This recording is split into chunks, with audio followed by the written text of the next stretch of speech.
কই ফ্যান? উপরে fan? Fan কই? ফ্যান কই? আখির ছেলেটা তার বাবাকে ছাড়া মাশাল্লাহ এখন সবকিছুই খুব ভালো করে চেনে বোঝে।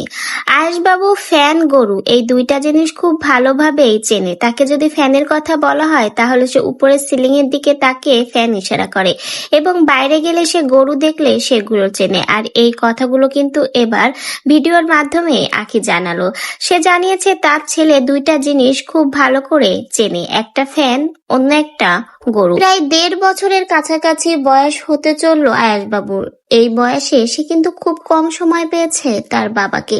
জন্মের অল্প দিন ছিল তার বাবার কাছে, এরপরেই কিন্তু বাবা মায়ের বিচ্ছেদের জন্য সে আজকে মায়ের কাছে।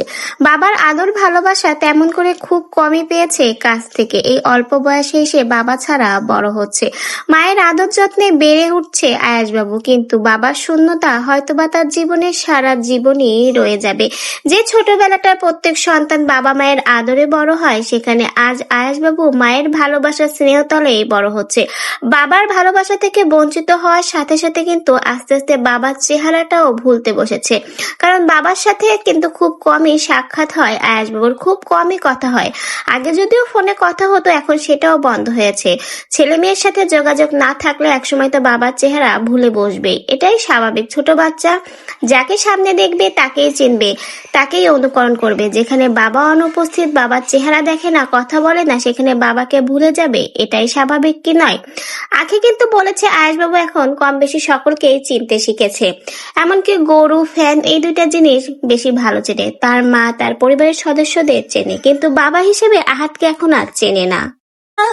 चंदा जैसा तू मेरे सोना सोना तू चंदा जैसा देखो सब नाते तेरे। বাবা হিসেবে আহাদের পরিচয়টা হয়তো সারা জীবন আয়াসের নামের সাথে যুক্ত থাকবে, কিন্তু বাবার ভালোবাসা সে কখনোই পাবে না, বাবার স্নেহতলে বড় হতে পারবে না। আলিশা যেমন বাবার ভালোবাসায় বেড়ে উঠছে, বড় হচ্ছে, সেই কপালটা হয়তো বা আয়েশবাবুর নেই। এই জন্য বাবার ভালোবাসা থেকে আসছে বঞ্চিত।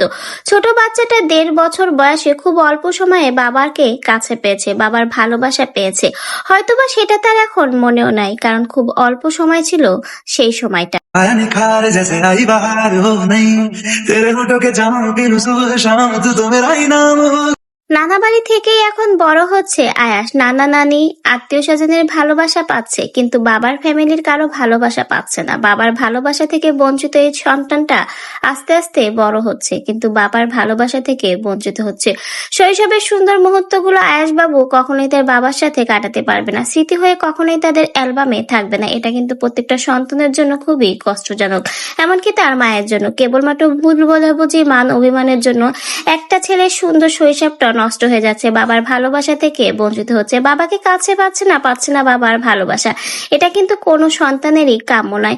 আশা করি খুব শীঘ্রই হয়তো মান অভিমান ভুলে সন্তানদের মুখের দিকে তাকিয়ে তারা এক হতে পারে, সেটাই সকলের প্রার্থনা। কারণ বড়দের ভুল বোঝাবুঝির জন্য ছোটদের সুন্দর শৈশবটা নষ্ট করা কোনো বাবা মারই একেবারেই উচিত না। তো ব্যাস, আপনাদের কি মনে হয়, সব মান অভিমান ভুলে সন্তানদের মুখের দিকে তাকিয়ে কি আখি আর আহাদ আবারও এক হতে পারে?